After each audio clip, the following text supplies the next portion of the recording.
la tercera reunión del curso anual de actualización cardiológica para graduados, organizado por la Sociedad de Cardiología de Córdoba, en una modalidad de webinar. Agradecemos a la FAC por el soporte técnico para poder realizar este evento.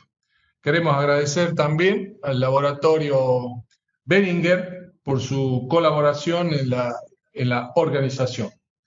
El título es Glifosina, una nueva y buena pandemia se viene en la insuficiencia cardíaca. Contamos con prestigiosos disertantes que abordarán los distintos aspectos de esta nueva aparición farmacológica que tenemos los cardiólogos como opción en el manejo de esta epidemia también, que es la insuficiencia cardíaca. Contamos con tres disertantes, que cada uno de ellos tendrá un periodo de exposición de 15 a 20 minutos, luego tendremos de 10 a 15 minutos para preguntas. El primer expositor será el profesor doctor Felipe Martínez, su conferencia Glifosinas, no solo glucosúricos. Él es conocido por todos nosotros, profesor titular de Medicina Interna de la Universidad Católica de Córdoba, director del Instituto DAMIC, Fundación Ruculleda, expresidente de la Federación Argentina de Cardiología y coautor de trabajos justamente con glifosinas. Él abrirá la sesión. Tenemos también al doctor Juan Badimon, profesor de medicina y director de la Atherotrombosis Research Unit del Instituto Cardiovascular del Mount Sinai. Él es honoris causa en la Universidad Católica de Buenos Aires, profesor honorario de la Facultad de Medicina de Tucumán. Su conferencia será El sorprendente camino desde Emparrec hasta hoy. Y finalmente, el doctor Eduardo Perna nos hablará en su charla Función sistólica preservada, una nueva dimensión en la insuficiencia cardíaca. Él es especialista en insuficiencia cardíaca, jefe de división de insuficiencia cardíaca e hipertensión pulmonar del Instituto de Cardiología de Corrientes, vicepresidente primero de Federación Argentina de Cardiología y expresidente de la Sociedad de Cardiología de Corrientes. Así que desde ya va a ser una reunión con un nivel increíble. Vamos a dar pie a la primera conferencia para el profesor doctor Felipe Martínez. Bueno, muchas gracias, doctor Celaya, y quiero agradecer también a FAC y a la Sociedad de Cardiología de Córdoba por haberme invitado a participar en esta reunión con tan distinguidos colegas que participan de la misma. En los próximos minutos voy a tratar de explicar por qué el título de No solo glucosúricos. Pasamos, luego de la presentación que hicimos y agradecimientos consiguientes de que el efecto glucosúrico fue el primero que se postuló para este grupo de drogas para el tratamiento de la diabetes. Pero decía, como habrán escuchado, que hay una serie de mecanismos potenciales que han sido postulados. Entre la larga lista de esos, los que más se están consolidando con las investigaciones de los últimos 12 a 24 meses son el efecto diurético o natriurético a la par del glucosúrico, que no solamente, decía hace un rato, influye en la hemodinámica renal, sino también aparentemente estas drogas pueden regular de manera diferente la relación entre los compartimientos intersticial e intravascular comparado con los diuréticos de ASA. Y justamente si ustedes ven el cuadro de abajo, publicado por Subodh Berman y John McMurray hace ya 2 años, es algo que se está hoy aceptando como válido e importante en la influencia sobre la hemodinamia de la insuficiencia cardíaca. El otro efecto, y muy importante, que se une a una serie de mecanismos, es la mejoría de la función miocárdica. Desde un principio se vieron evidencias científicas bastante sólidas y consistentes que han continuado hasta la actualidad sobre la acción de las glifosinas sobre la inhibición de los mecanismos proliferativos, sobre la inflamación, el remodelamiento, también, y esto es muy importante, inhibiendo las alteraciones metabólicas y disminuyendo la apoptosis. Todos mecanismos deletéreos en la insuficiencia cardíaca que se dan no solamente cuando está asociada a diabetes, sino en la etiología isquémica y también en muchas otras. Ahora, esta mejoría de la función miocárdica, que obviamente es clave para explicar los beneficios que hay en la insuficiencia cardíaca, tienen un actor principal que son los intercambiadores sodio-hidrógeno. Están descritos varios, pero los dos más importantes que tienen relación con este grupo de drogas son los NHE1, que están ubicados en el aparato cardiovascular y fundamentalmente en miocardio, y los NHE3, que están ubicados en riñón. Estos intercambiadores, que vienen del inglés Natrium Hydrogen Exchanger, tienen la siguiente función o mecanismos para explicar cuál podría ser la interrelación entre diabetes e insuficiencia cardíaca, pero aún, como dije hace un rato, también en las otras etiologías fundamentalmente ateroscleróticas. Los NHE1, que como dije están en aparato cardiovascular, a través de diversos mecanismos, cuando están hiperactivados, como se da en la insuficiencia cardíaca y también en diabetes, pueden producir la progresión de la insuficiencia cardíaca. En cambio, los NH3, que dijimos que están ubicados fundamentalmente en riñón y también hiperactivados en diabetes e insuficiencia cardíaca, a través sobre todo de mecanismos que tienen que ver con trastornos metabólicos y función vascular, pueden producir la progresión de la diabetes en los pacientes afectados por la misma. Es interesante saber que las neurohormonas del sistema renin-angiotensina, cuando están hiperactivadas, como sabemos ya que ocurre en la insuficiencia cardíaca, interactúan e estimulan la hiperactivación de los intercambiadores sodio-hidrógeno y por lo tanto contribuyen a la progresión de las enfermedades como está descrito en el diapositivo. Ahora, esto no tiene importancia solamente desde el punto de vista fisiopatológico, sino que permite entender un poco mejor cuáles podrían ser los efectos de las drogas que se usan actualmente en insuficiencia cardíaca y en diabetes. En primer lugar, aunque no tienen hasta ahora la importancia en cardiología de las glifosinas, los dos grupos, GLP-1 agonistas y los inhibidores de la DPP-4, actúan fundamentalmente inhibiendo la hiperactivación de los intercambiadores que están en el riñón y con eso contribuyen a la disminución de la presión arterial, efectos sobre la natriuresis, etcétera, en los pacientes diabéticos. En cambio, las glifosinas o sodio-glucosa transportadores 2 inhibidores actúan inhibiendo ambos intercambiadores, los 3 y los 1, y por lo tanto, además de los beneficios en metabolismo y hemodinamia de los pacientes diabéticos, pueden contribuir a la reducción del riesgo cardiovascular.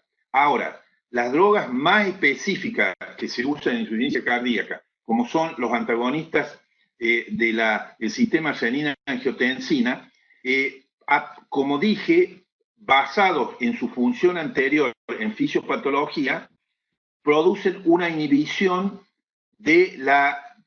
o contribuyen a la inhibición de los NH3 como lo estaban haciendo las otras drogas hipoglucemiantes. Obviamente, hoy se postula la posibilidad, y ya hay algunos trabajos orientados a eso, a combinar ambos grupos de drogas. La inhibición del sistema renina-angiotensina con las drogas hipoglucemiantes modernas, como estamos analizando acá. Ahora, es importante insistir en que la hiperactivación de los intercambiadores 1 en el aparato cardiovascular fundamentalmente estimulan los mecanismos proliferativos, que es uno de los tantos que se ve en varias formas de insuficiencia cardíaca. Eso tiene mucho que ver con el rol del receptor mineralocorticoideo, que hoy está de moda, no solamente en la fisiopatología de la insuficiencia cardíaca, sino de otras patologías. Ustedes saben que este receptor produce a través de varios mecanismos, cuando es estimulado por el aumento de aldosterona, que se da, por ejemplo, y todos sabemos en la insuficiencia cardíaca, mecanismos que son oxidativos, lo cual es uno de los mecanismos deleterios, que tiene relación con la expresión genética, que también contribuye a lo mismo, y por supuesto producen una hiperactivación de los mecanismos proliferativos y diferenciación celular que se da en la insuficiencia cardíaca, sobre todo de las etiologías que estamos hablando. Ahora, ¿Cuál es la importancia de este conjunto de mecanismos del receptor mineralocorticoideo? Primero, porque los antagonistas del receptor mineralocorticoideo, con la principal actriz que es la espironolactona, aparentemente hoy hay sólida bibliografía que sugiere que además de la intervención genética, la metformina, que es muy usada hoy en día en ambas patologías cuando están asociadas a diabetes e insuficiencia cardíaca, pero también el inhibidor dual valsartán-sacubritil y las glifosinas podrían interactuar con el receptor mineralocorticoideo inhibiendo sus efectos deleterios en insuficiencia cardíaca. Y esto es muy importante porque presupone una visión diferente sobre el manejo de la insuficiencia cardíaca.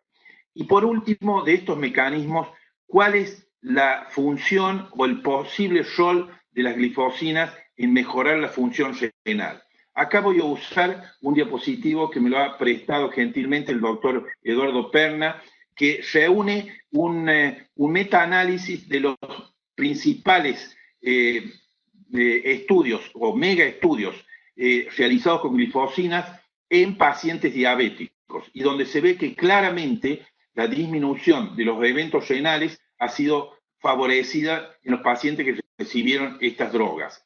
Hay muchos otros trabajos que sugieren lo mismo y los mecanismos principales para producir ese beneficio no son muy diferentes de los que se usa para prevenir el deterioro cardíaco. Son, como ustedes ven en el diapositivo, a través del intercambiador sodio-hidrógeno, como dijimos anteriormente, y a través de un efecto directo de las glifosinas sobre los mecanismos de vasomoción a nivel renal que tienden a producir hemoconcentración y demás, inhibiendo los aspectos deleterios de esos mecanismos.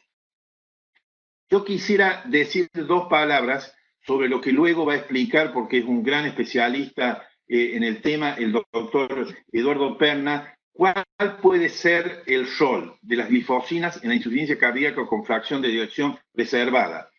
Si ustedes piensan que hoy, como ya explicará él luego, los mecanismos fisiopatológicos que en esta forma de insuficiencia cardíaca están más consolidándose, son precisamente las alteraciones de celulares y extracelulares, metabólicas y inflamatorias que mencionábamos, son aparentemente inhibidos por las glifosinas.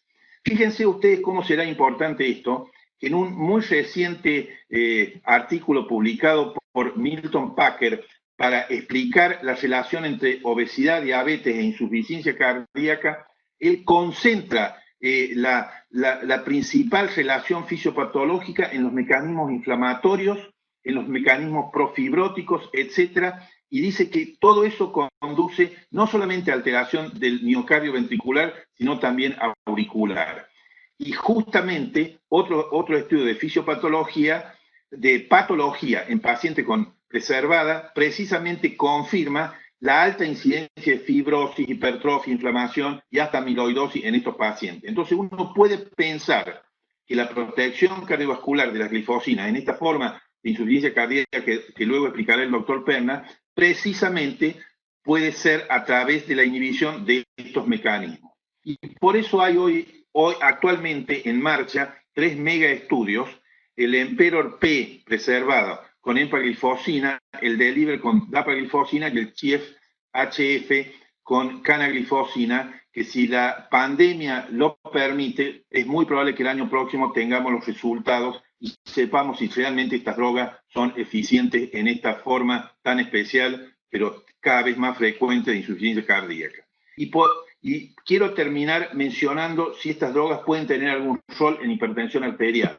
Ayer en una webinar de la Sociedad Argentina de Hipertensión Arterial se trató este tema y se dijeron cosas parecidas a esta que junto con la doctora García Brasca hemos publicado en la revista de la Federación Argentina de Cardiología que va a aparecer pronto y que dice que estas drogas también optimizan las condiciones de carga por una disminución de la presión arterial con mejoría de la función endotelial y la rigidez arterial. Empaglifosina disminuyó la presión arterial y la presión de pulso en 24 horas y tuvo efectos favorables marcadores de rigidez arterial y resistencia vascular. Y por si fuera poco, el grupo de George Bakris de Chicago, que es uno, como ustedes saben, uno de los más destacados en hipertensión arterial, menciona que justamente estudios recientes en pacientes diabéticos con alto riesgo cardiovascular sugieren que las glifosinas pueden disminuir la presión arterial y el peso corporal, reduciendo o facilitando la reducción del riesgo cardiovascular y la progresión del daño renal. Entonces, yo quisiera concluir con lo siguiente. En primer lugar, las glifosinas comenzaron como drogas hipoglucemiantes por producir pérdida de glucosa, agua y sodio en orina. En segundo lugar, hay consistentes resultados que demuestran una disminución de la morbimortalidad cardiovascular. Tercero, lo anterior ha estimulado la investigación de otros mecanismos que justifican esos beneficios. Entre ellos se destacan la protección cardiovascular y renal a través de la inhibición de la inflamación, fibrosis y alteraciones metabólicas. Y por último, para ser coherente con el título de la charla y asistiendo exactamente al tiempo que me asignaron, si la tendencia continúa, las glifosinas serán más que glucosúricas, drogas muy eficaces para diabetes y también para insuficiencia cardíaca y renal. Muchas gracias. Muchas gracias a usted, doctor. Bueno, tenemos al doctor Juan Badibon ya con nosotros. ¿Nos escucha, doctor? ¿Me oyen a mí ahora? Sí, ahora sí, doctor. Muy bien. Muchas gracias. Yo ya lo presenté a usted, a la audiencia, pero bueno, voy a recordarle el título de la conferencia del doctor, El sorprendente camino desde EMPA-REC hasta hoy. Así que, doctor, lo dejamos a usted para que comience. Muchísimas gracias, muy buenas noches. En primer lugar, quiero disculparme por el problema que hemos tenido de computador y de horario, porque ayer tuve un webinar que había 2 horas de diferencia y hoy pensaba que era al mismo tiempo, pero disculpes. Vamos a empezar. Yo creo que estas drogas, como ha presentado muy bien el doctor Felipe Martínez, va a ser una ruptura en lo que hemos entendido entre el divorcio que ha existido entre la cardiología y la endocrinología. Quizás vamos a ver que estamos en los albores de una nueva especialidad que puede ser la cardiodiabetología. En primer lugar, como conflicto de interés, quiero decir que yo he recibido lo que se dice un Investigator Initiated Award de Boehringer Ingelheim, y les quiero recordar que es el que hace una de estas drogas que se llama empagliflozina. Vamos a situar un poquitín la importancia de la diabetes. ¿Por qué es tan importante la diabetes? Todos ustedes saben que se caracteriza por unos niveles elevados de glucosa, pero lo más importante es la gran cantidad que está asociada con un número muy elevado de eventos cardiovasculares. En los Estados Unidos se estima que hay aproximadamente 29 millones de diabéticos y un punto muy importante es que la mitad de las muertes entre diabéticos es consecuencia de unos eventos cardiovasculares como son los infartos de miocardio y las embolias. Sin olvidar que la diabetes es la causa de las amputaciones no traumáticas, además de la ceguera y de la diálisis.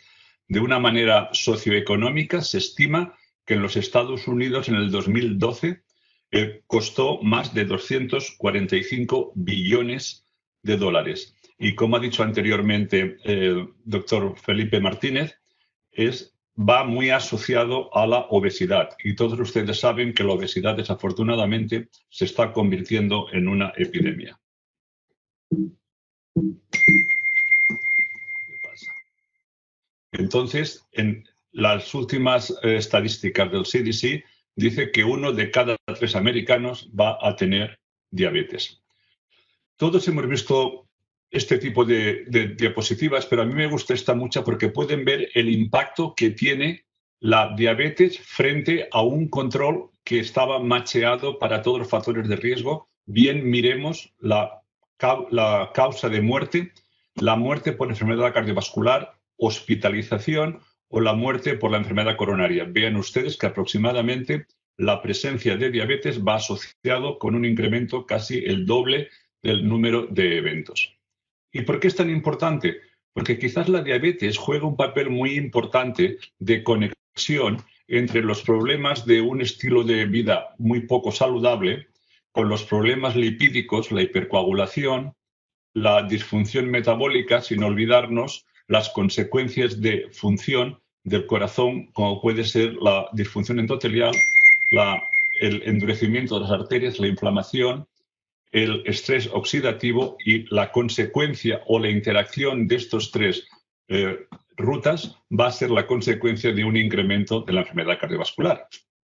Por tanto, fijándonos ahora en la interacción entre la insuficiencia cardíaca y la diabetes, todos ustedes saben que si decimos que hay de un 15 a 20% de diabéticos en la población general, la prevalencia de diabetes entre los pacientes con insuficiencia cardíaca es aproximadamente un 50%.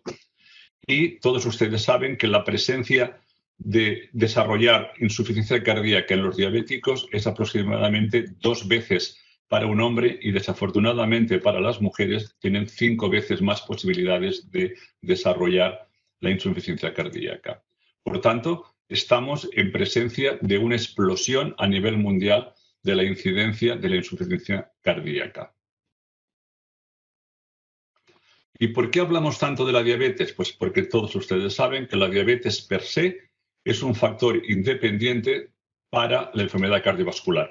Y esta es una metaanálisis que, como pueden ver, mires el evento cardiovascular que tú mires, la presencia de diabetes va asociada con un outcome negativo.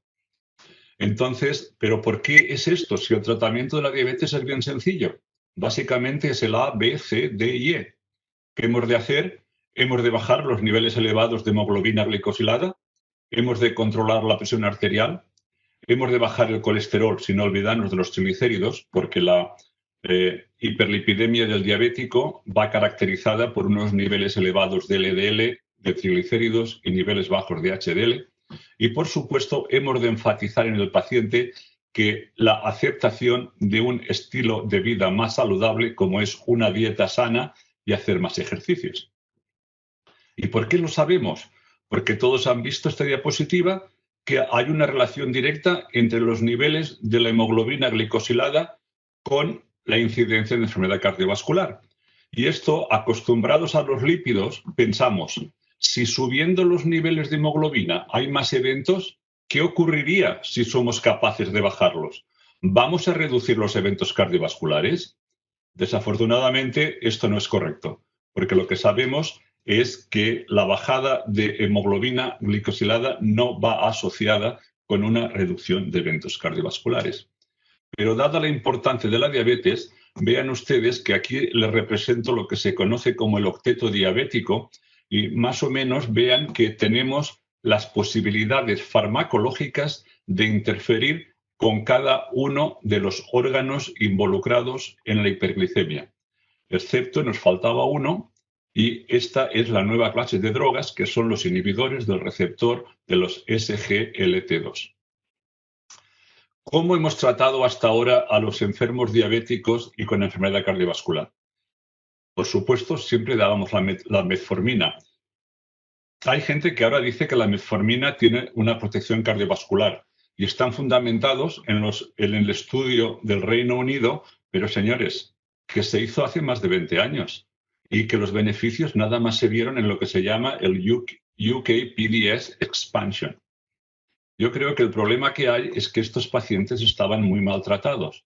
Vean ustedes que solamente un 13% utilizaba diuréticos, un 12% hipertensivos, la aspirina prácticamente aún no se había descubierto con sus propiedades cardiovasculares y miren ustedes el tratamiento de agentes hipoglicemiantes. Obviamente esta población no estaba óptimamente tratada. Pero bueno, sigue siendo el agente número uno. ¿Por qué? Porque sabemos cómo utilizarlo. El problema es que a pesar de usar la metformina, no siempre somos capaces de conseguir los niveles de hemoglobina glicada recomendadas por las guías. Y entonces hemos de hacer una terapia combinada. ¿Y qué es lo que más se utiliza? Las sulfinureas, pero saben que están asociadas con un incremento de peso corporal y que hay un riesgo de hipoglicemia. Las glitazonas, que están contraindicadas para los pacientes de insuficiencia cardíaca, y los inhibidores del DPP4, que no han demostrado beneficios. Porque, señores, el hecho de que seas neutral no quiere decir que seas beneficioso. Y, de hecho, hay algunos agentes que incrementan la hospitalización por heart failure. Entonces empezó la revolución.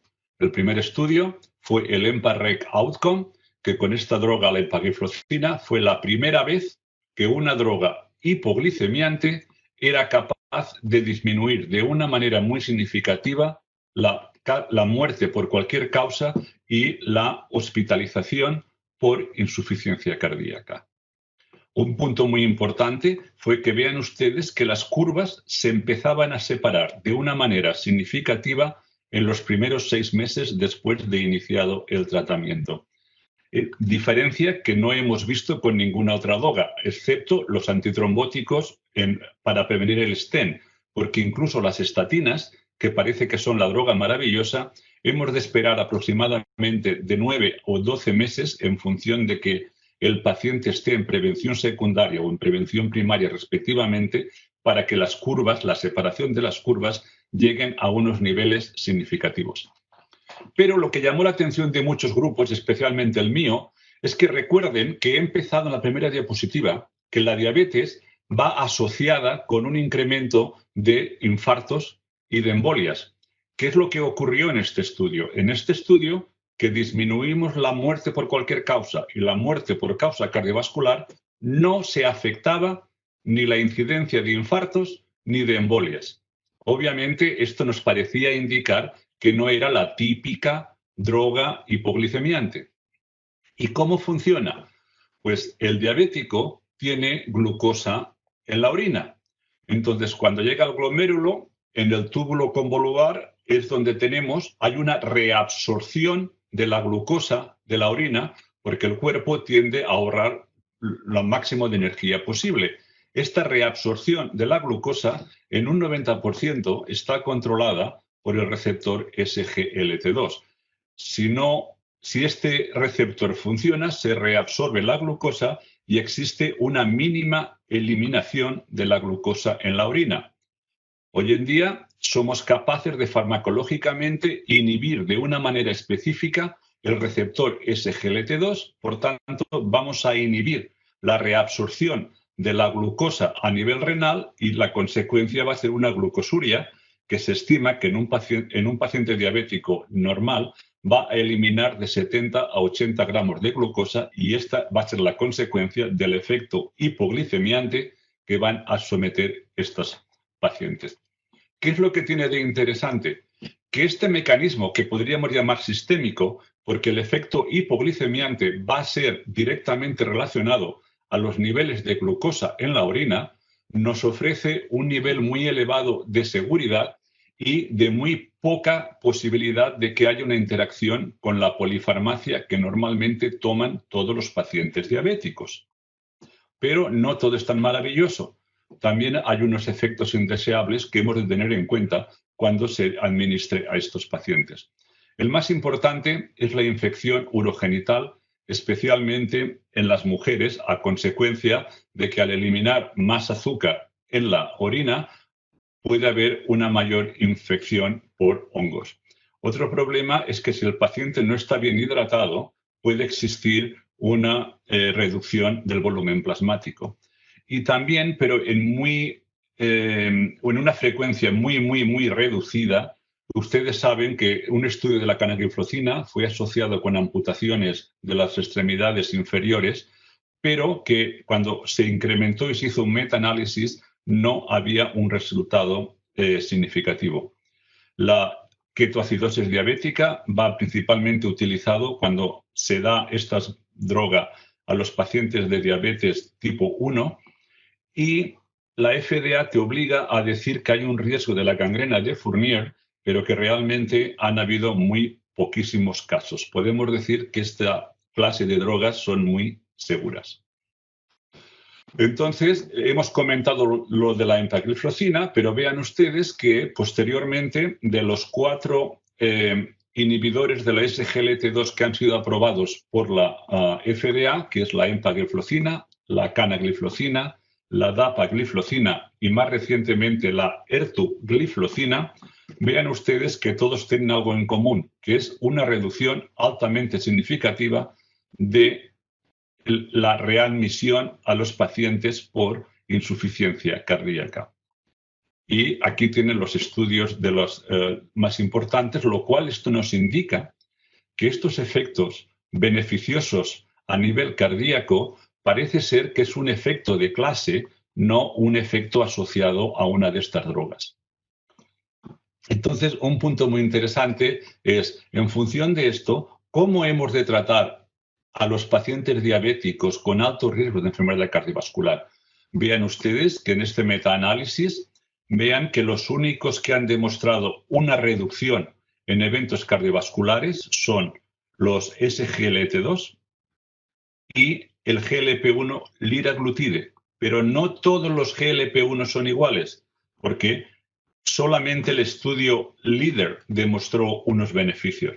En cambio, en los SGLT2, vean ustedes que tanto la empagliflozina como la canagliflozina como la dapagliflozina han demostrado una reducción de eventos cardiovasculares en la población diabética. Por tanto, yo creo que si deberíamos de seleccionar el tratamiento de los pacientes diabéticos, creo que hemos de empezar a olvidarnos un poquito de la metformina y en aquel paciente de riesgo de insuficiencia cardíaca quizás nos hemos de cuestionar iniciar ya los inhibidores de la SGLT2 y en aquellos que tienen un riesgo de infarto quizás tendríamos que empezar a pensar en alguno específico como la inexatide o el liraglutide de los GLP-1. Esta es una diapositiva que me gusta mucho porque vean ustedes, es un metaanálisis en que compara el efecto de los SGLT2 frente a todas las otras drogas que bajan los niveles de glucosa. Y de nuevo, independientemente del punto final que ustedes quieran ver, los beneficios de los SGLT2 son realmente muy importantes.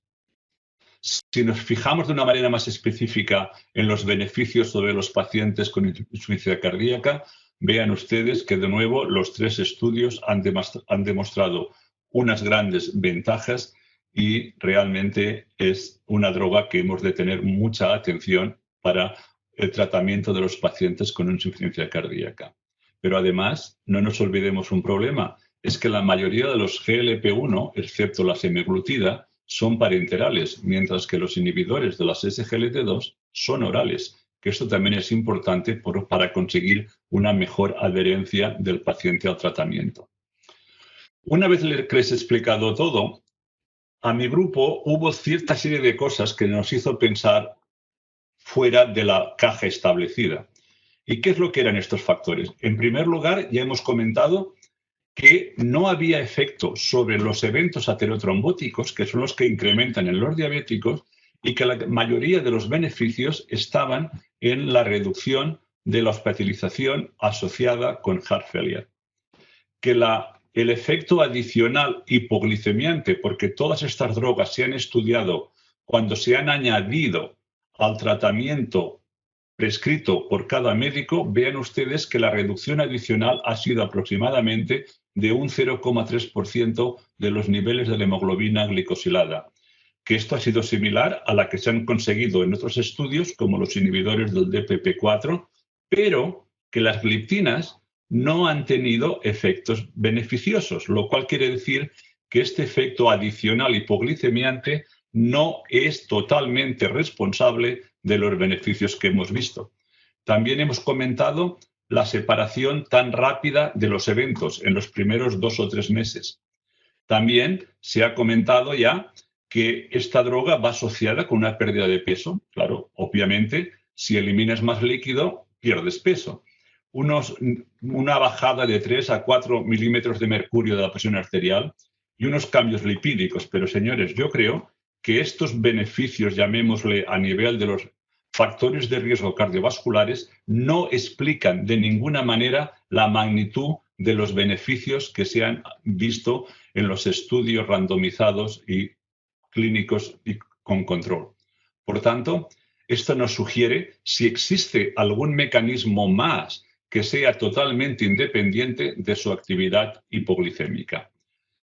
Otra manera de verlo, vean ustedes también en este metaanálisis, aquí hay una asociación entre la relación de la reducción del riesgo cardiovascular con la reducción de la hemoglobina glicada.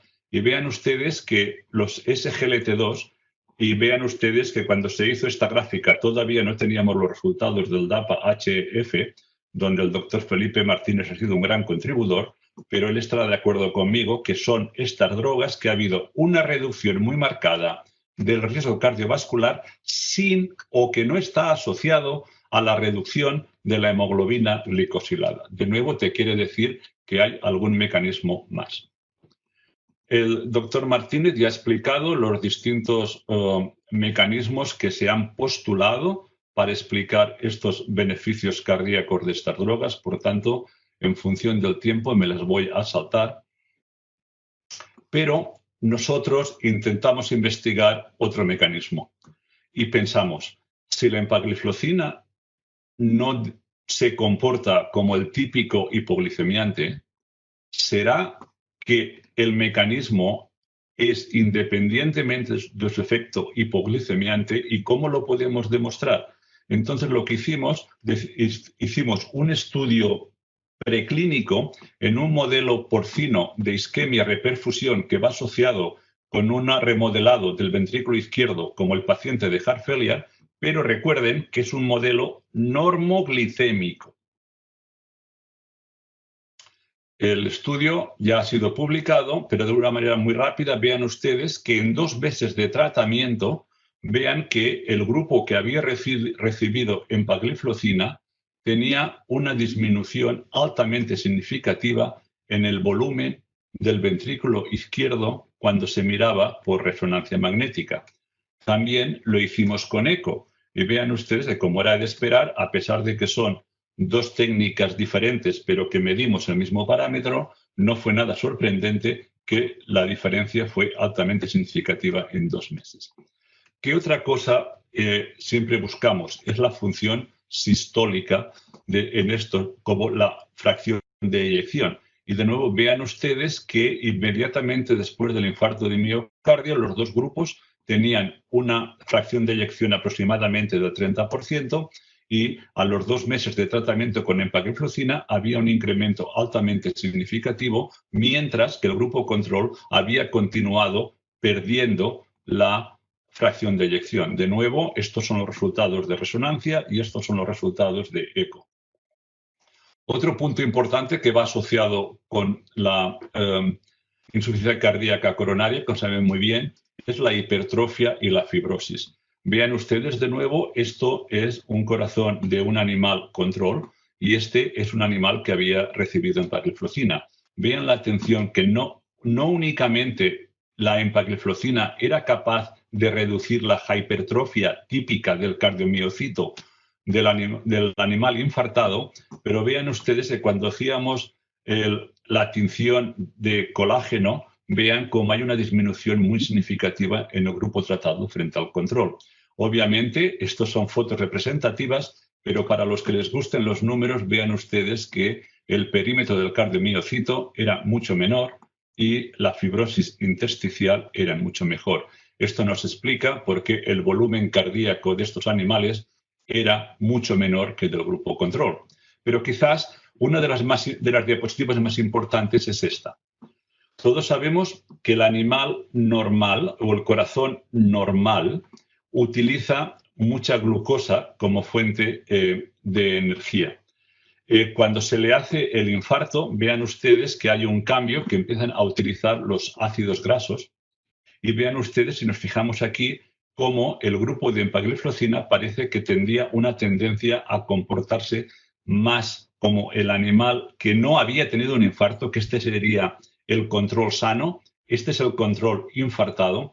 Vean ustedes que tiene una tendencia a comportarse mejor, pero lo más importante es, vean aquí cómo el animal que estaba infartado con empagliflozina lo que hacía es consumía unos niveles muy elevados de los cuerpos cetónicos.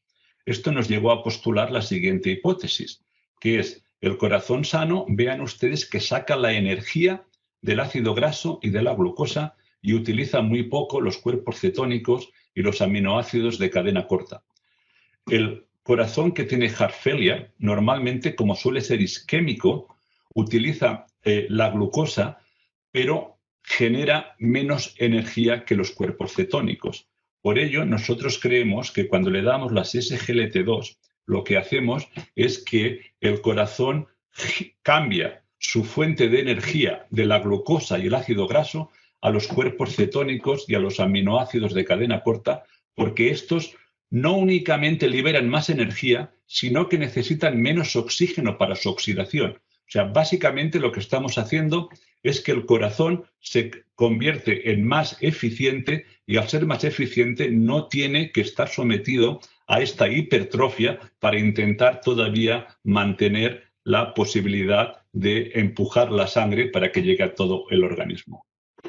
Por tanto, de los diferentes mecanismos que se han postulado, nosotros realmente creemos que lo más importante puede que sea el cambio de la fuente de energía y la inhibición del NHE3, como se ha comentado anteriormente.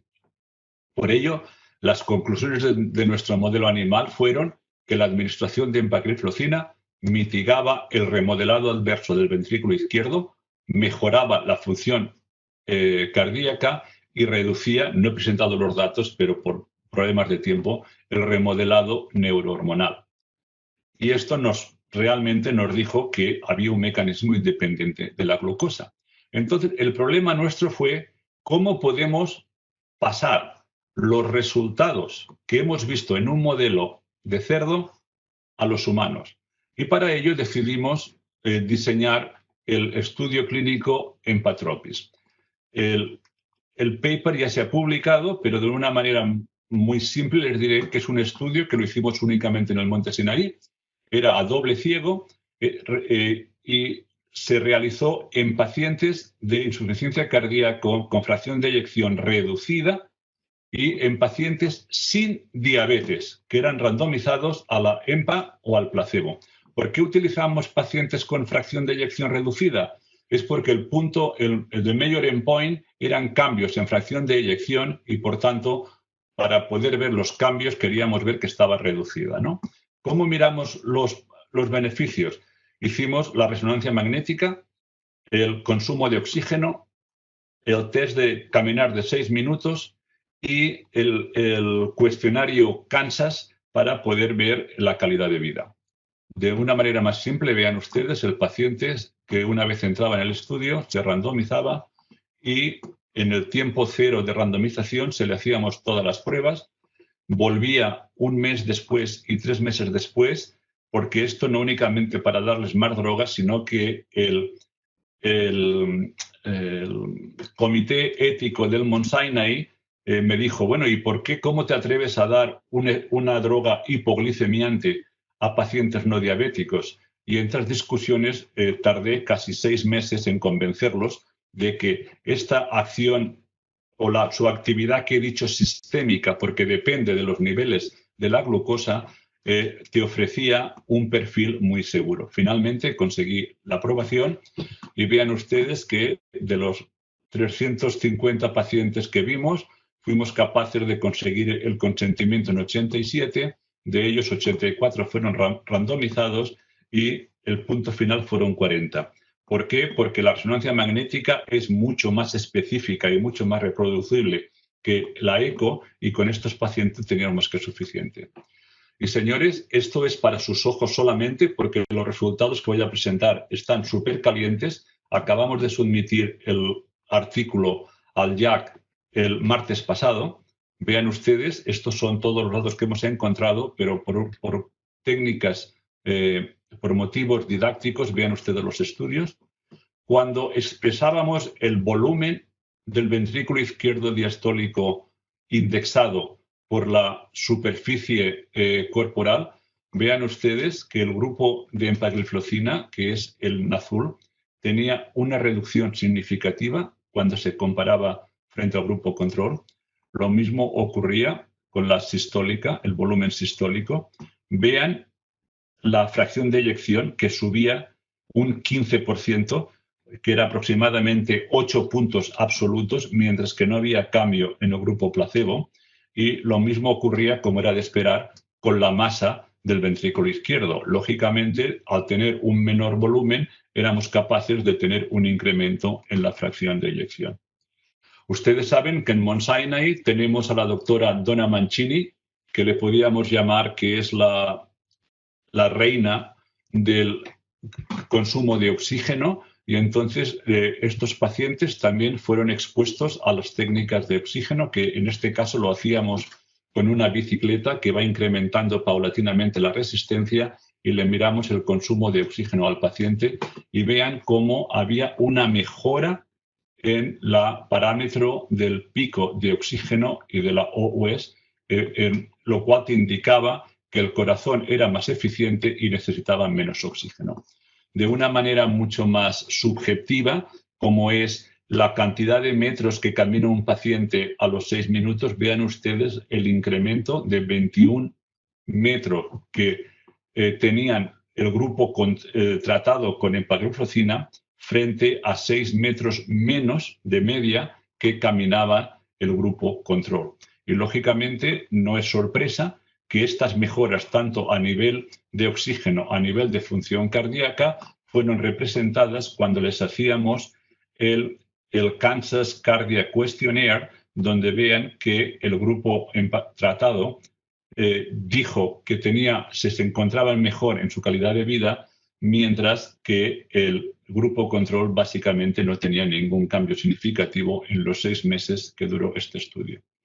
Por ello, creemos que los estudios, los hallazgos más importantes de nuestro estudio, que quiero recordarles que eran pacientes con fracción de eyección reducida y sin diabetes, es que el tratamiento de empagliflozina resultó en una mejora de la función cardíaca con incrementos de la fracción de eyección y disminuciones de los volúmenes diastólicos, sistólicos y la masa del ventrículo izquierdo, que había una mejora en la capacidad de ejercicio, que caminaban más metros y que ellos mismos expresaban que tenían una mejora en la calidad de vida.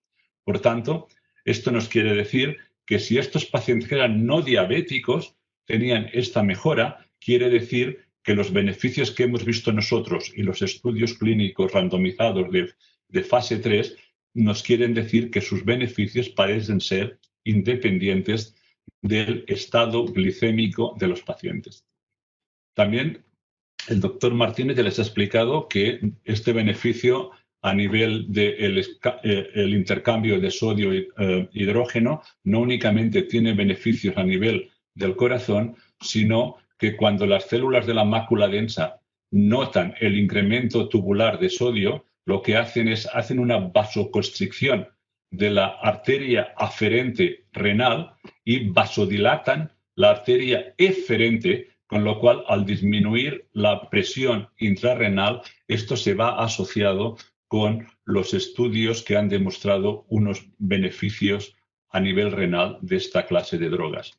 Por tanto, ya para acabar, como sumario de mi presentación, es evidente que los pacientes con diabetes tienen un elevado riesgo no únicamente de enfermedad cardiovascular, sino también de insuficiencia cardíaca, que un control agresivo e intenso de la glicemia reduce el riesgo cardiovascular, no tanto los eventos, pero que además suele requerir de más de un agente, que la insuficiencia cardíaca es una epidemia global que está incrementando, que la mayoría de las combinaciones hipoglicemiantes tienen un efecto neutro o un efecto detrimental sobre la insuficiencia cardíaca, que 4 estudios con más de 10.000 pacientes utilizando inhibidores de los SGLT2 han demostrado la existencia de los beneficios cardiorrenales de esta clase de agentes y que los beneficios parecen ser no relacionados a su actividad hipoglicémica.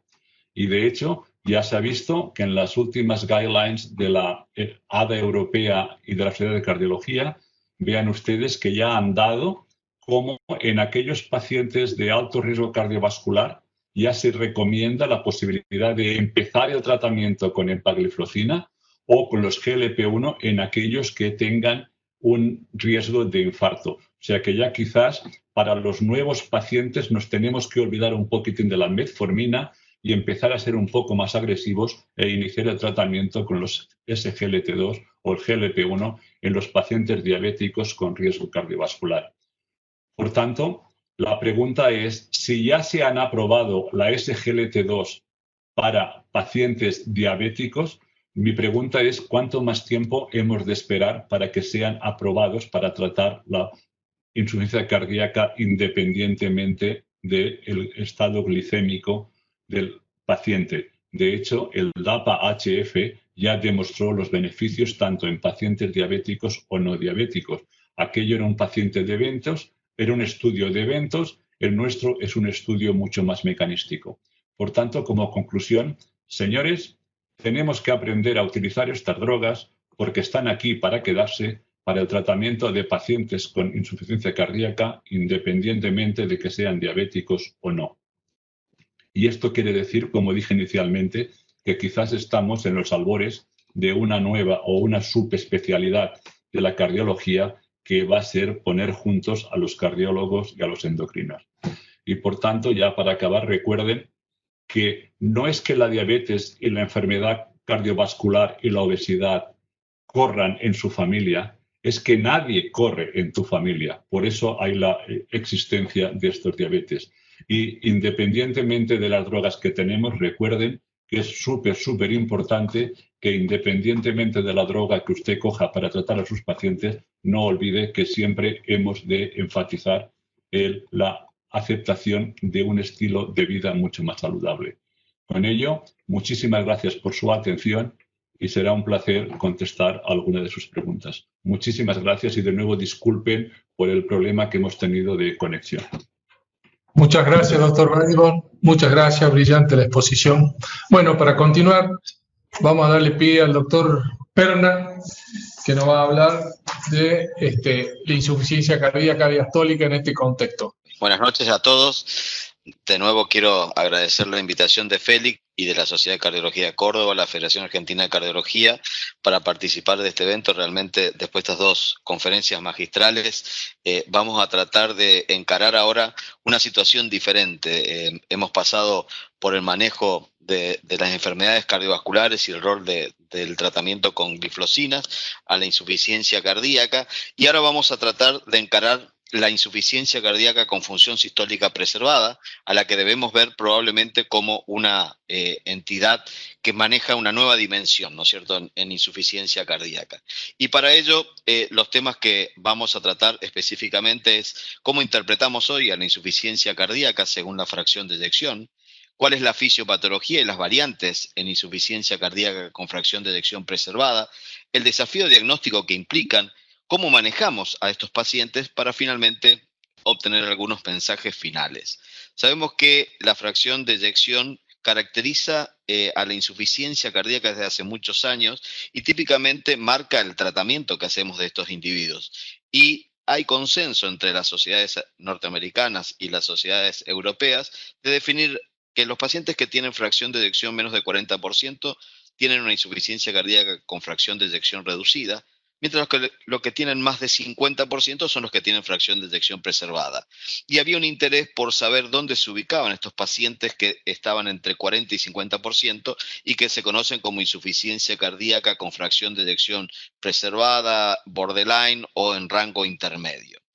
También sabemos que la fracción de eyección no es meramente una categorización de los pacientes con insuficiencia cardíaca y las condiciones por las cuales van a llegar han sido explicadas de diferentes mecanismos y uno podría pensar que a partir de factores de riesgo que son no modificables, como pueden ser el sexo y la edad, un gatillo, como puede ser una situación como un infarto de miocardio, en presencia de distintos modificadores, como la presencia de factores de riesgo, de hipertensión, obesidad y enfermedad coronaria, pueden generar una expresión fenotípica de la insuficiencia cardíaca que va a depender de la conjunción de estos factores y se presenta como aquellos que tienen ventrículos chicos con mucha hipertrofia o, en el otro extremo del espectro, aquellos que tienen una gran dilatación del ventrículo y un deterioro de la función sistólica, habiendo una superposición en estas expresiones fenotípicas. Característicamente sabemos que a lo largo de los años, y esto se ha observado en numerosas series, simplemente para mostrar una de ellas, cómo hay un incremento en el porcentaje de pacientes que se presentan con insuficiencia cardíaca y fracción de eyección mayor del 50%, especialmente a expensas de una caída de aquellos que se presentan con una fracción de eyección reducida, manteniéndose estable a lo largo de los años los que tienen una fracción de eyección de rango intermedio. De tal manera que si combinamos aquellos que tienen más de 50 con los que tienen entre 40 y 50, aproximadamente un 60-65% de los pacientes en el futuro se van a presentar con insuficiencia cardíaca sin deterioro de la función ventricular. Y es importante pensar, y fíjense cómo podemos interrelacionar lo que se presentó en las dos conferencias anteriores con lo que se conoce como las vías miocárdicas y sistémicas que desembocan en la insuficiencia cardíaca y fracción de eyección preservada, porque estas empiezan desde comorbilidades conocidas por todos, y este es el típico paciente que tiene IC con fracción de eyección preservada, el que tiene obesidad, el que tiene diabetes de tipo 2 e hipertensión arterial, a la cual frecuentemente se asocia la insuficiencia renal. Esto gatilla manifestaciones de inflamación sistémica a través de marcadores como las proteínas C reactiva, que desarrollan un daño en múltiples órganos. Es decir, no solamente el corazón está involucrado, sino que también está involucrado el pulmón, los vasos sanguíneos, los músculos y el riñón. Pero esto se caracteriza por una afección endotelial, y acá en la afección endotelial es muy importante reconocer que dentro de los mecanismos inflamatorios y los que ya se discutieron previamente, cobran interés, y cobraba interés particularmente, la acción a través del GMP cíclico, y el GMP cíclico se constituyó en uno de los targets terapéuticos, como lo vamos a ver enseguida. De tal manera que conceptualmente sabemos que la insuficiencia cardíaca con fracción de eyección preservada se presenta clínicamente como un síndrome diverso que es iniciado por una variedad de comorbilidades y mediadores inflamatorios, pero que tienen manifestaciones extracardíacas y anormalidades cardíacas. En un extremo vamos a tener pacientes que tienen mucha normalidad extracardíaca y poca normalidad cardíaca, y en el otro el paciente que tiene un gran compromiso de las distintas estructuras cardíacas. ¿Cómo se presentan? Y esto también es muchas veces difícil de interpretar, pero uno podría clasificar de distintas maneras al paciente con IC con fracción de eyección preservada. ¿Por qué? Porque tiene particularidades fisiopatológicas, entre ellas, por ejemplo, la incompetencia cronotrópica, la disfunción autonómica y la disfunción endotelial, la presencia de elevación de la presión de la arteria pulmonar y la disfunción del ventrículo derecho, la rigidez arterial, y tiene muy frecuentemente causas extracardíacas de congestión. Y fíjense que la disfunción diastólica es solamente uno de los componentes de todo este aspecto fisiopatológico. Clínicamente se van a presentar en algunos grupos, una que es la más frecuente, como decía hoy, la hipertensión arterial, diabetes con fallo renal y obesidad, pero también se puede presentar en los pacientes con enfermedad coronaria o con predominio de la falla del ventrículo derecho, puedan asociarse a fibrilación auricular, tener una similitud con la miocardiopatía hipertrófica o tener insuficiencia de alto gasto o compromiso valvular, e incluso presentarse en enfermedades infiltrativas. Pero típicamente hay tres formas de presentación de estos pacientes, que son aquellos que tienen sobrecarga de volumen, que es típicamente el individuo que tiene manifestaciones de congestión. Algunos solamente la manifiestan durante el ejercicio, y esos se presentan como incremento de la presión de aurícula izquierda inducida por el ejercicio. Y finalmente hay un grupo particular en donde el predominio es el fallo del ventrículo derecho. Y en el curso clínico de la evolución que tienen estos pacientes, fíjense cómo hay un deterioro progresivo que se asocia a la presentación con formas más graves, y no siempre esto se acompaña de incremento de los péptidos natriuréticos, de tal forma que una de las formas de presentación de estos grupos es el grupo que tiene péptidos natriuréticos característicamente bajos, y en el otro extremo pacientes que tienen manifestaciones cardiometabólicas importantes. El diagnóstico puede estar basado en elementos clínicos, y fíjense que estos elementos clínicos combinan cosas de insuficiencia cardíaca con manifestaciones extracardíacas, como por ejemplo este score que combina el índice de masa corporal, el uso de tratamiento antihipertensivo, la presencia de fibrilación auricular, hipertensión pulmonar, la edad y el incremento de la presión de llenado en el ecocardiograma. Y fíjense que este score habla de que a medida que aumenta el puntaje, aumenta la probabilidad de presentarse como insuficiencia cardíaca con fracción de eyección preservada, con buen valor, y cada vez que se incrementa un punto de este score, se duplica la posibilidad de que el individuo tenga insuficiencia cardíaca. Recientemente se presentó por la Sociedad Europea este algoritmo de diagnóstico que involucra primero evaluar la probabilidad de que un paciente tenga IC con fracción de eyección preservada, desde los síntomas y la presentación clínica y la evaluación característica, y se fundamenta su diagnóstico en dos elementos cruciales, el ecodoppler y los péptidos natriuréticos. En el caso de que este segundo paso no sea suficiente para arribar al diagnóstico, uno puede echar mano a la evaluación de estrés o la evaluación hemodinámica, y una vez que el diagnóstico de la IC con fracción de eyección preservada está confirmada, el paso final es investigar cuál es la etiología específica. Y simplemente a modo de ejemplo, fíjense que podemos utilizar criterios mayores o menores, alteraciones funcionales y morfológicas establecidas por un ecodoppler y biomarcadores en presencia de ritmo sinusal o de fibrilación auricular, y la combinación de estos factores puede hablar de una probabilidad alta de insuficiencia cardíaca en la cual no se necesita ningún elemento adicional para hacer el diagnóstico, o un grupo en el cual el criterio de diagnóstico es insuficiente y la probabilidad es baja o intermedia, y en los pacientes que tienen una probabilidad intermedia, el paso siguiente es la evaluación hemodinámica o tratar de evaluar a través de un eco de estrés la respuesta del incremento de las presiones de llenado.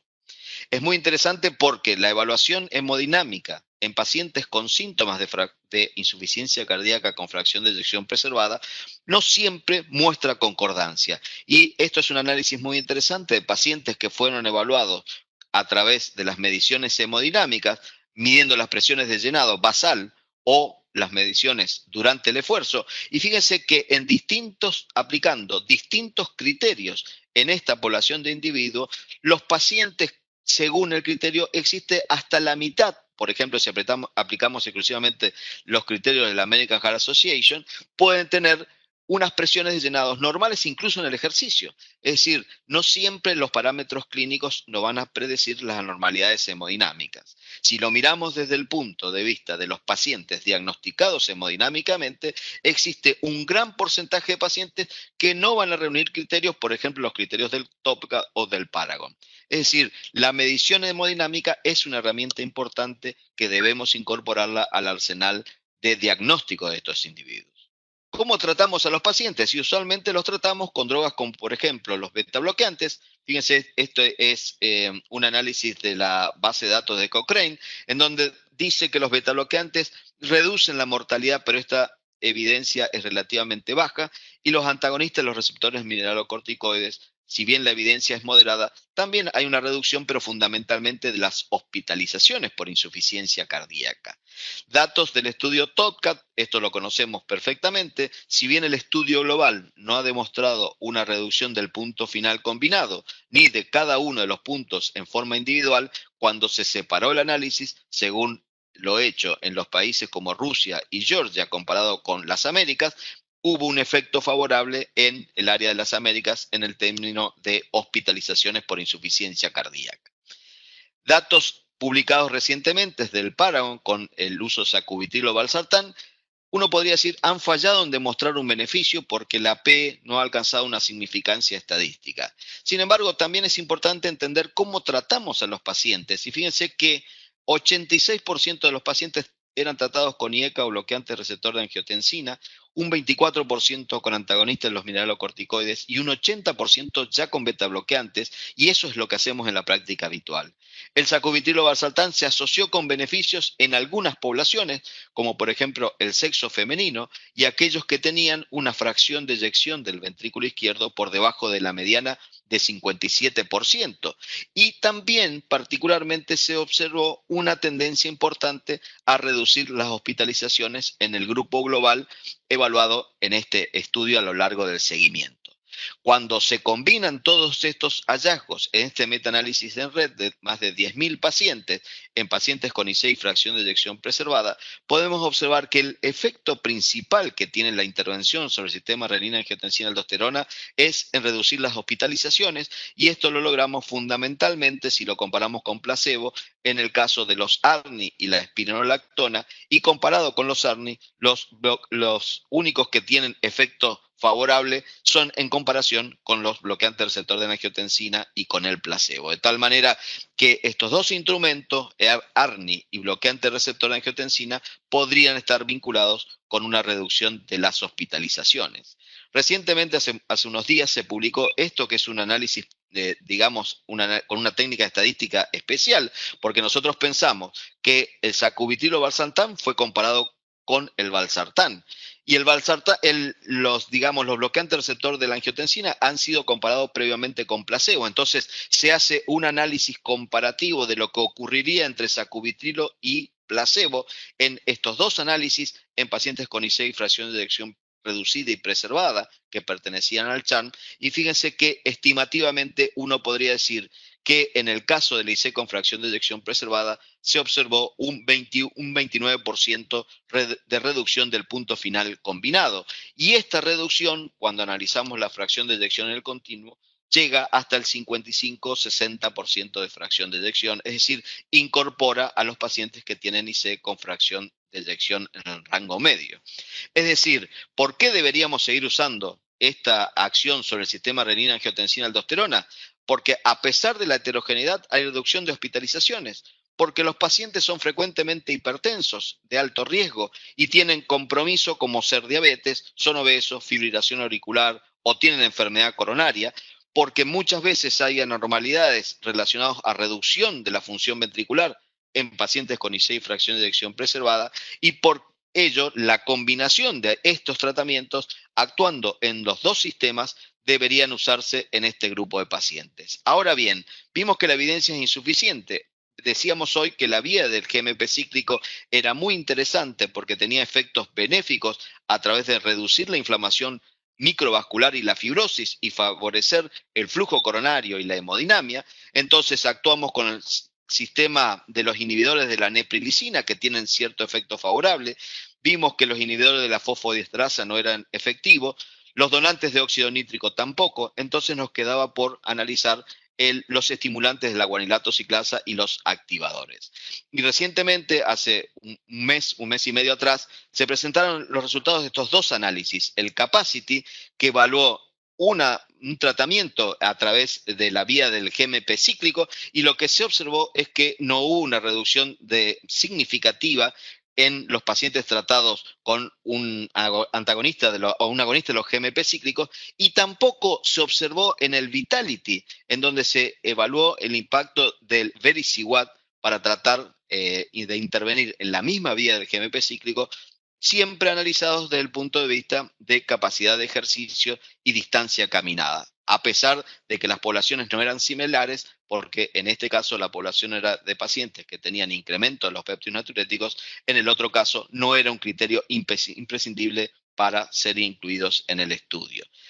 De tal manera que la vía que nos queda por investigar es de los inhibidores de los SGLT2, y veíamos a través de toda la evidencia que nos brindaron previamente que hubo un efecto benéfico en reducir las hospitalizaciones por insuficiencia cardíaca. Pero si analizamos un poco más en detalle en las poblaciones de pacientes incluidos en los estudios de prevención primaria de insuficiencia cardíaca, como podríamos llamarlo, pero específicamente en los grupos que tenían el antecedente de insuficiencia cardíaca, que en el caso del Canvas representaba un 14%, en el DECLARE un 12% y en el EMPA-REC un 10%, fíjense que están en verde exclusivamente los pacientes que tenían insuficiencia cardíaca con fracción de eyección reducida previamente, en donde todos consistentemente han demostrado un beneficio en el tratamiento. Sin embargo, el grupo de pacientes con IC con fracción de eyección preservada, el beneficio no ha sido claramente demostrado, de tal manera que necesitamos reforzar esta información. Y esto lo decía recientemente también el doctor Felipe Martínez: el uso de inhibidores de la SGLT2 está siendo evaluado activamente en la IC con fracción de eyección preservada a través de distintos instrumentos, como puede ser evaluar la morbimortalidad, y esperamos ansiosamente los estudios del EMPEROR y del DELIVER con empaglifosina y dapaglifosina. Hay estudios que evalúan el impacto sobre la IC con fracción de eyección preservada, pero desde un punto de vista de la capacidad de ejercicio y la calidad de vida. y hay estudios que evalúan el empeoramiento de la insuficiencia cardíaca como estrategia prealta, combinando pacientes con fracción de eyección reducida y preservada, y este es el estudio Solois. Lamentablemente el estudio Solois fue parado anticipadamente por un tema relacionado sobre todo a la pandemia y a razones de sponsoreo. Recientemente también se publicaron los resultados del Imperial. Esto fue un estudio de empagliflozina, específicamente en pacientes con insuficiencia cardíaca con fracción de eyección preservada, para medir el efecto en la capacidad de ejercicio, y el estudio no alcanzó lo suficiente como para demostrar un beneficio. Fundamentalmente, el principal hallazgo de este estudio fue que no estuvo asociado con un incremento de los eventos evaluados, ni tampoco de efectos adversos, demostrando la seguridad de estas drogas, y probablemente tengamos que esperar los resultados de los principales estudios que analizan términos de morbimortalidad. De tal manera que, para tratar de ir concluyendo, el manejo de la insuficiencia cardíaca con fracción de eyección preservada empieza por tener presente que para el diagnóstico no hay que perder la posibilidad de analizar en estos pacientes, incluyendo las mediciones hemodinámicas. ¿Por qué? Porque el diagnóstico muchas veces puede pasar desapercibido si analizamos exclusivamente el paciente en reposo o si no lo medimos. Antes de tratar hay que buscar causas raras, categorizar el tipo, hacer recomendaciones generales, tratar las comorbilidades y finalmente estratificar inicialmente en estos tres subgrupos: los pacientes que tienen aumento de la presión de fin de diástole inducida por el ejercicio, los que tienen sobrecarga de volumen y los que tienen fallo de ventrículo derecho. ¿Por qué? Porque el tratamiento no es el mismo en estas condiciones. El beta bloqueante, por ejemplo, podría tener algún lugar en el paciente que tiene incremento de la fracción de eyección inducida por el ejercicio, pero hay que tener la precaución de retirarlo en los pacientes que tienen incompetencia inotrópica o los que se presentan con un fallo predominante de ventrículo derecho. Y una vez que establecemos la terapia inicial para estos tres subtipos, tratar de caracterizar los fenotipos, porque allí podemos tener algún impacto diferente, como por ejemplo los pacientes que tienen una fibrilación auricular, que podemos tratar de corregirlo. Los pacientes que tienen el fallo de ventrículo derecho van a necesitar fundamentalmente diuresis agresiva, y estos pacientes se presentan muchas veces hipotensos y hay que retirar muchas de las otras medicaciones. En los que tienen enfermedad coronaria habrá que tratarlo de manera apropiada. En los pacientes que tienen índice de alto gasto hay que buscar qué otras herramientas podemos utilizar para corregirlo. De tal manera que, para concluir, sabemos que la insuficiencia cardíaca hoy en día es considerado, con fracción de eyección preservada, un síndrome de disfunción cardíaca heterogéneo, sistémico y multiorgánico, y que está influenciado por muchas comorbilidades, y generalmente es un desafío para el clínico y para el cardiólogo, que posee un abanico de presentaciones fenotípicas de las cuales va a depender la optimización terapéutica, y hay que abandonar el concepto de que un traje es exclusivo para todos los pacientes con IC de fracción de eyección preservada, y la importancia de una terapéutica apropiada dependerá de la caracterización de cada uno de ellos.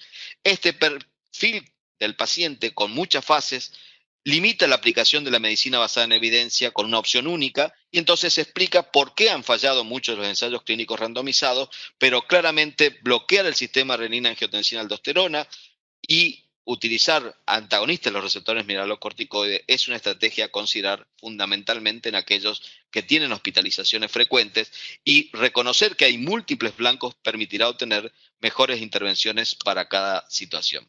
Muchas gracias. Muchas gracias, Eduardo. Como siempre, brillante. Muy bien. ¿Me escuchan todos? Sí, Yo querría hacerles una pregunta mientras llegan algunas consultas por el chat. Una pregunta para el doctor Vadimon. Doctor, en su trabajo, cuando hizo el trabajo en cerdos, me pareció ver que el remodelamiento reverso ya se instalaba precozmente, me parece que alrededor de los 2 o 3 meses. Yo querría saber si eso lo vieron también en el trabajo clínico ya en pacientes con fracción de eyección reducida. Y agregando acá una pregunta del chat, pregunta, ¿sabemos si estos beneficios persisten a largo plazo? ¿Cuál es su impresión? Bueno, la primera pregunta, la respuesta es no sabemos, porque recuerden que la técnica que utilizábamos era la resonancia magnética y esto trae consigo meter 40 o 45 minutos una persona en un magnet que no están muy a gusto. De hecho, tuvimos 2 personas que no quisieron hacer la segunda resonancia por motivos de claustrofobia. Entonces, lo que hicimos es tenemos los datos que yo les he presentado, es el delta entre el baseline, que es el tiempo de randomización, y después de 6 meses de tratamiento. Por tanto, no sé cuándo ocurre en humanos. Pero la segunda pregunta de que si esto tiene efectos a largo plazo, mi estudio fueron 6 meses, pero el DAPA-HF fueron 5 años de seguimiento, el EMPA fueron 5 años de seguimiento, y de hecho, si me permiten volver a poner mi diapositiva, voy a hacer una share content. ¿La ven ya la diapositiva? No, todavía no. ¿Ahora? No. Vale. Ahora sí, ¿no? Ahí está, sí. Vean ustedes que las curvas parece que continúan separándose en función del tiempo, tanto en los beneficios sobre la hospitalización por insuficiencia o por cualquier causa. Esto es con la EMPA. Vean que lo mismo ocurre con la CANA y lo mismo ocurre con la DAPA. O sea que yo creo que no es que los beneficios se mantengan, sino que incluso mejoran con el tiempo. Yo no sé si, Felipe, ¿tienes tú alguna... ¿estás de acuerdo con esto o qué te parece? Audio. Lo escuchamos. Sí, lo escuchamos, bueno, doctor. Antes de contestarte, Juan, quiero unirme a las felicitaciones del coordinador Félix Zelaya por la excelente presentación que hiciste y los 2 muy buenos trabajos originales de tu grupo. Respecto a la pregunta específicamente, considero lo mismo que has dicho, porque hemos observado en los estudios de las 3 drogas que ya tienen más evidencia a largo plazo, que se separan las curvas. O sea, cada vez se separan más y probablemente si hubiéramos seguido observando a los pacientes, el beneficio iba a ser mayor. Así Correcto. Que coincido totalmente con eso.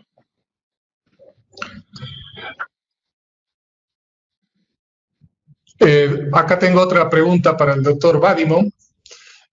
Si se cuantificó en su trabajo el monto de fibrosis en el estudio en humanos y qué implicancia podría tener para la muerte súbita.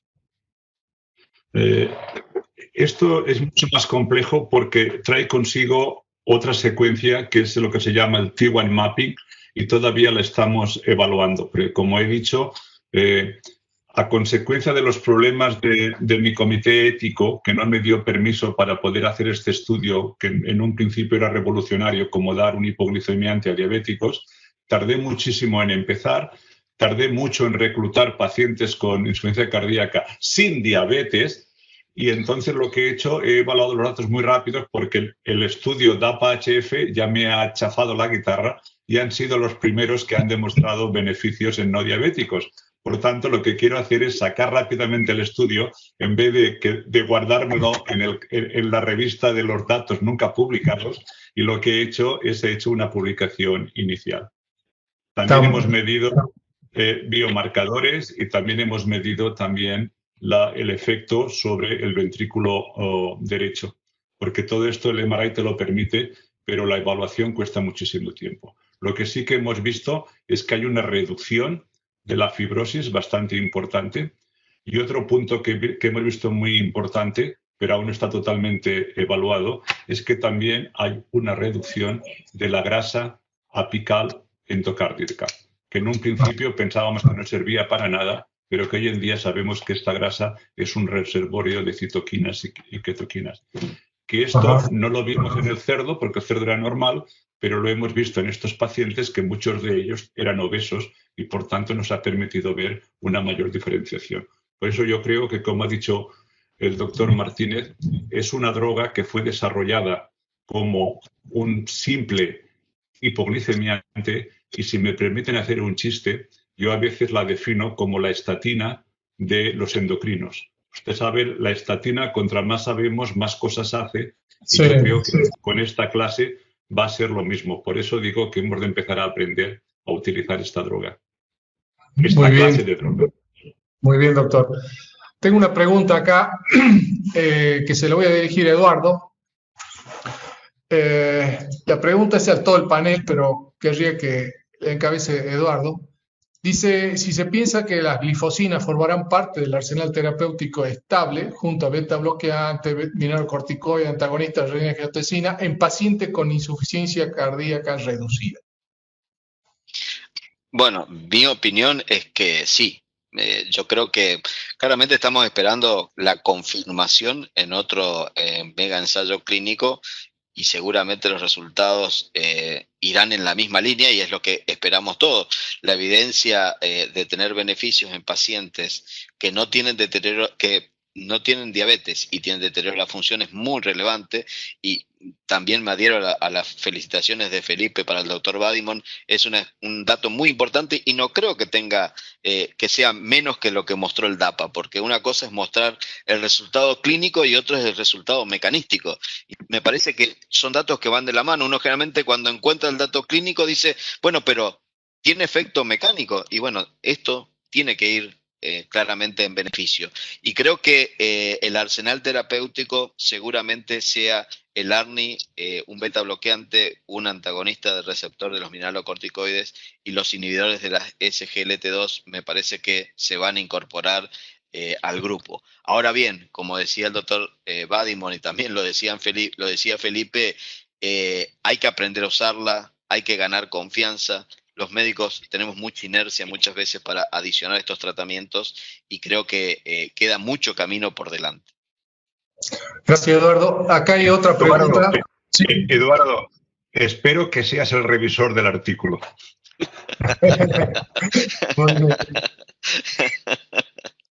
Muy bueno. Acá hay una pregunta para el doctor Badimon y para Eduardo. En base a lo que explicaron sobre el mecanismo de acción y la fisiopatología de la insuficiencia cardíaca con fracción preservada, ¿cuál sería el subgrupo de pacientes con este tipo de insuficiencia cardíaca que más probablemente se beneficiarían con estos inhibidores? Eduardo, tú eres el experto. Bueno, gracias. En realidad, si uno piensa que el 40% de los pacientes con IC fracción de eyección preservada, 40% en algunas series, hasta 70% en otras series, es la variedad que se llama de jardín, es decir, son pacientes hipertensos, diabéticos y obesos. Entonces, ese perfil claramente es el que se beneficiaría con el tratamiento con una glifosina por beneficios sobre la diabetes y sobre los mecanismos cardiovasculares. Ahora, en los pacientes no diabéticos con IC y fracción de eyección preservada, allí digamos, nos faltaría encontrar un beneficio mecanístico, así como lo mostrábamos en IC con fracción de eyección reducida, que también se obtenga en IC con fracción de eyección preservada y que se demuestre en los ensayos clínicos en gran escala. Pero digamos que la gran mayoría estaría dentro de un grupo per se que no necesita demasiado análisis de beneficio. Muy bien, gracias. Yo le quería hacer una pregunta al doctor Martínez. Hoy se dijo que, y los cardiólogos tenemos que aprender a utilizarla, cuando manejamos pacientes con insuficiencia cardíaca, un porcentaje muy significativo tiene algún grado de disfunción renal. En ese contexto, el cardiólogo que está manejando el paciente con insuficiencia cardíaca y tiene ese grado de insuficiencia renal, ¿cuáles son los límites? ¿Cómo nos manejamos para introducir la droga? Bueno, es una pregunta muy importante y de gran valor práctico.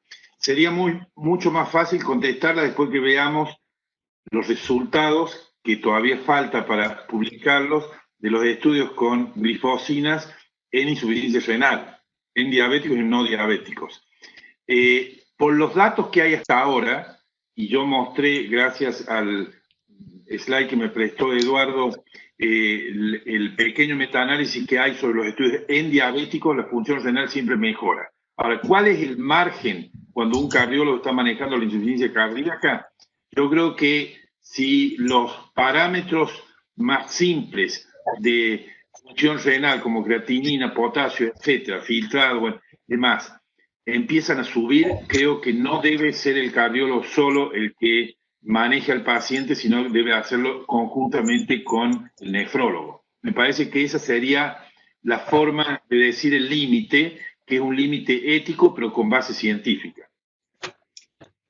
Si me permite intervenir, cuando el cardiólogo utilice estas drogas, tiene que ir con mucho cuidado y no asustarse, porque en las primeras 4 o 6 semanas que le inicies el tratamiento con estas drogas, hay una caída bastante marcada del GFR, pero que, no sé cómo se dice en español, pero que posteriormente va subiendo. Y de hecho se ha demostrado que estas drogas ya se están dando hasta personas con un GFR de hasta 40, es el dato que se está dando. Y de todas formas, como ha dicho Felipe, esperemos un poco y el EMPA-KIDNey nos va a dar este resultado realmente importante. Pero yo creo que lo que hemos estado diciendo, al tener un efecto multifactorial, yo creo que va a haber un gran beneficio en estos pacientes. Simplemente tengamos mucho cuidadito de que cuando tú le mires el GFR a tu paciente y digas, madre de Dios, ¿qué le está pasando? Tranquilízate, que simplemente es un parámetro que baja, pero después sube. De hecho, se han visto estudios que a la larga, cuando pasas más de un año, hay una recuperación del GFR en los tratados con SGLT2 frente a los pacientes con enfermedad renal crónica que continúan teniendo un empeoramiento de esta tasa. Por eso muy bien.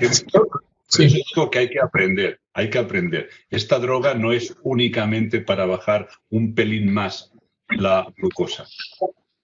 Muy bien. Se me ocurre en este escenario otra pregunta que busca ser práctica, es para todos. Hoy en día, por suerte, en manejo de insuficiencia cardíaca con fracción reducida, tenemos un armamentario muy importante. Incluso nos atrevemos a usar, estamos aprendiendo a usar drogas como el sacubitril o valsartán, que es un gran vasodilatador en pacientes que tienen ahí tensión al límite y muchos de ellos vemos que mejoran. Usamos diuréticos. Entonces, tenemos esta opción y tenemos que introducirla. ¿Cómo nos manejamos con el uso paralelo de este tipo de vasodilatadores y o diuréticos? ¿Cómo se maneja el cardiólogo? Bueno, los estudios que se han hecho hasta ahora, todos los estudios han sido como que estas drogas se han añadido al tratamiento del paciente. O sea que de momento lo que sabemos es que añadiendo estas drogas no hay efectos deletéreos.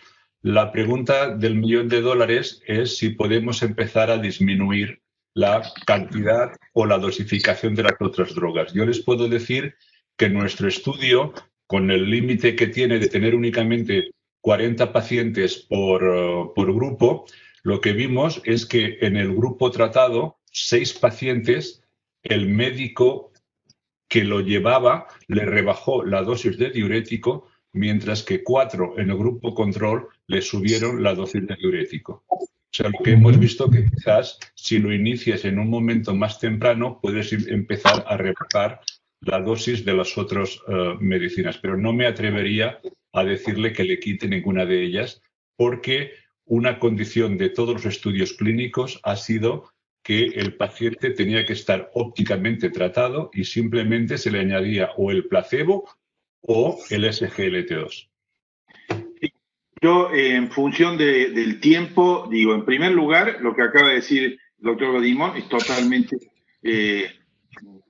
cierto. En segundo lugar, de los grandes estudios publicados, tanto con liposina como el Paradigm con sacubitril valsartán, la asociación con diuréticos no mostró empeoramiento, sino los subgrupos, sino al contrario. Acabamos de publicar justamente un subestudio del DAPA-HF, la asociación con diuréticos, y demuestra eso.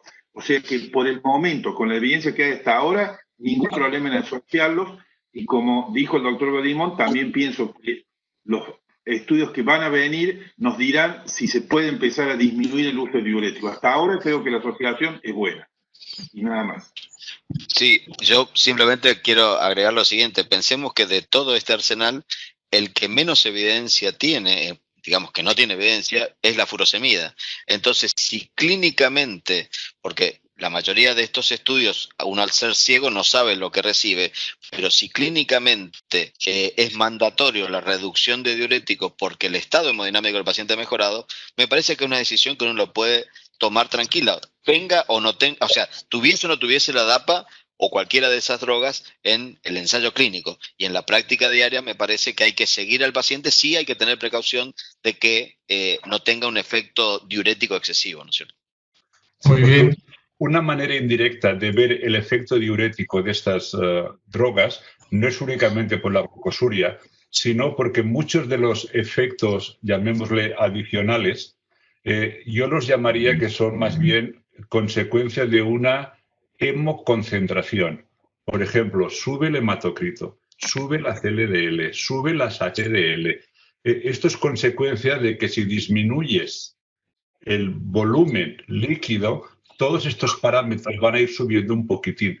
Yo creo que a la larga lo que vamos a ver es que con esta droga vamos a disminuir la dosis de diurético, pero como ha dicho Felipe, hemos de esperar a que hayan los datos con un número importante de pacientes antes de ponerlo en práctica.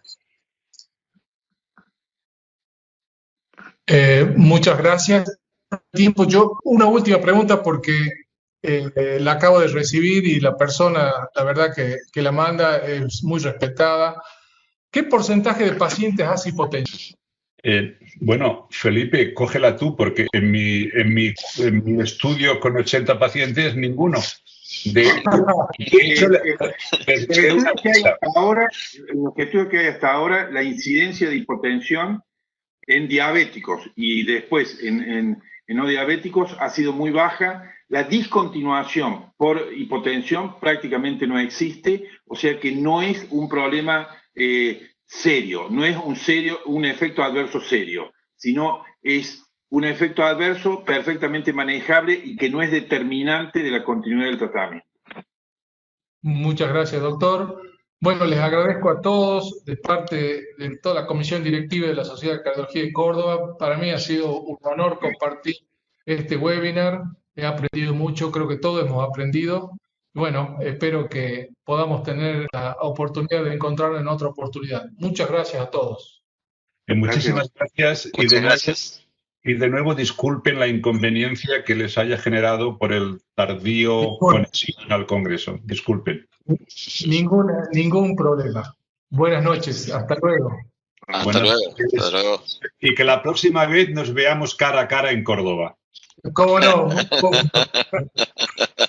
Chao. Hasta luego.